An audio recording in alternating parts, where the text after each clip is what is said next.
redneck snack. Laugh. It's too short to be serious. All right, Arby's has a burger. Now, they had it years ago, not this burger, but apparently they tried burgers in the past, way before I was alive, and it just didn't work. But it doesn't hurt them to do a Wagyu burger for a limited time, does it? It catches eyes, gets us all intrigued, makes us excited. I'm sure they'll never do burgers again, at least for probably another decade at least. But at least they're treating us to this, right? So it's two versions. You've got one with ranch and bacon, and then you've got one with like a savory sauce. I'm more excited about the savory sauce, but that's just everyone's opinion. So, how are we doing this? We are gonna pose with them, cut them in half, try them out, and you'll be on your way, I'll be on my way, and maybe you'll go get Arby's. Now, it was $15 for two burgers.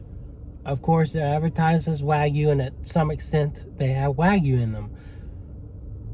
I think to advertise them, according to Fast Food News, or Fast Food Post, I can't remember what his name is. I think it's Fast Food News. It is 49%, I think. So, that's probably where they got it to, is 49% Wagyu. Anyways, if you'll go ahead and subscribe, like, comment, and share this video, and check out my Instagram, which is still currently Redneck Snack. I'm rebranding at some point. We're in the process of it. So, man, this is tricky. Two burgers. And they're nice, hefty sandwiches. Like, you know those Hardee's commercials? This is what makes me think of a Hardee's burger right here. You know, the Hardee's commercial.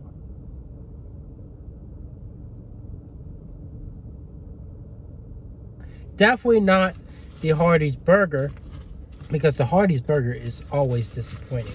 Even the new Jurassic Primal burger, it tasted good, but they're just so falsely advertising it. They're not putting that much prime rib on a burger. They're not. So, oh well, that's just life. Don't feel cheated. Just live it. All right, I'm cutting this burger in half as I speak. And doesn't look fantastic, but I have hopes. I love Arby's. I love them so much that my bias is coming out right now. Ooh, it's very sloppy, slippery, but we don't mind that. That makes for a good burger, right? So there's the inside. It's advertised as medium well. So if it's not cooked medium well, you might want to make a complaint. I wouldn't. I'd be happy unless it was well done. But if it's not cooked medium well, if it's not cooked to that extent, you might want to say something. Anyways, let's chow down.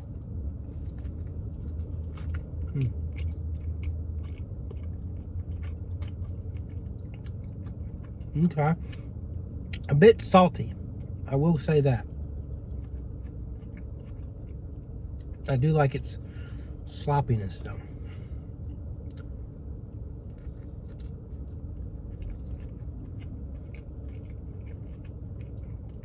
And it's got a good bun.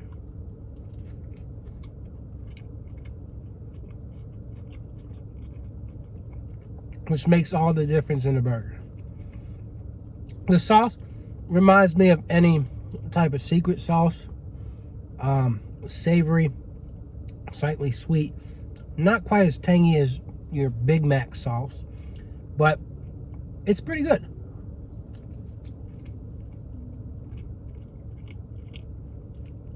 The beef is a little tough and not quite flavorful as one would want.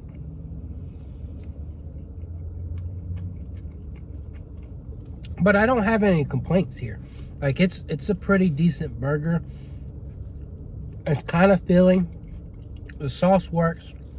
My one issue is it's just not quite as flavorful. Just a bit too salty in a way. And it's a little tough. It's not super tough, but a little tough. But I think the flavor, the toppings, everything kind of redeems it. And for me, I'd sell with 7.5. I was thinking about 7. But I think it's, you know, that from good, I think it's really good. It's not great, But I think it's really good. I like the flavor. I do, maybe I disregard the texture a little bit, and maybe some of you would hate that. But that's just my outlook to it. Now we're having a hard time, and I'm just using a plastic knife, by the way. We're having a hard time trying to cut the, did I just cut through the daggone paper? No, I didn't. We're cutting the other burger here. Got a mess. But got our bacon, got our ranch. Oh, man, I'm just making a mess here. I'm so sorry.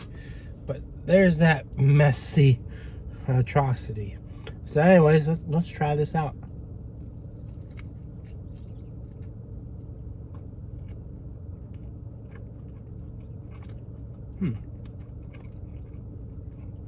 That bacon adds a nice element to it.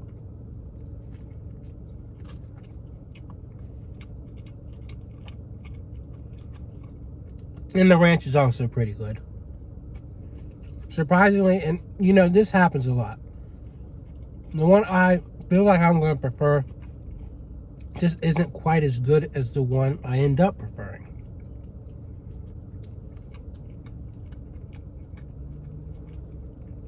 I just think the bacon helps the sandwich out a lot.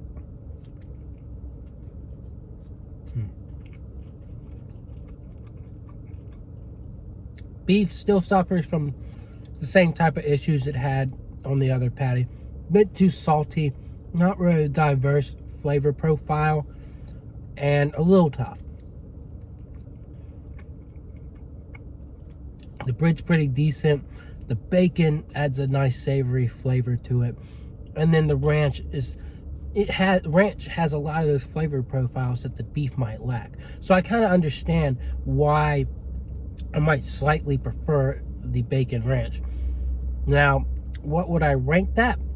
Since I slightly prefer it, I'd give it an 8. I think it's a very diverse tasting burger. A little tough, a little salty, but the ranch and the bacon kind of just elevate it to the point where I'm like, okay, I approve it. So, the price tag, a little hefty here. Well, quite a bit hefty. And I wouldn't call this one of the elite burgers I've had. But, will it find its way to the middle of the pack of my burger rankings? More than likely. Now I just kind of got to sit back, process that, throw it in there somewhere. And eventually, we'll have a post featuring the Arby's burger. And I'm only going to be basing it off the deluxe rather than the bacon ranch, just because we want to kind of highlight the beef here. And so I think the deluxe kind of highlights, you know, that burger vibe of it rather than that premium burger vibe. We're trying to do the most basic we can get here, and I think that's what the deluxe serves as. So anyways, that is my review. I'm sticking to it, and I will see y'all around.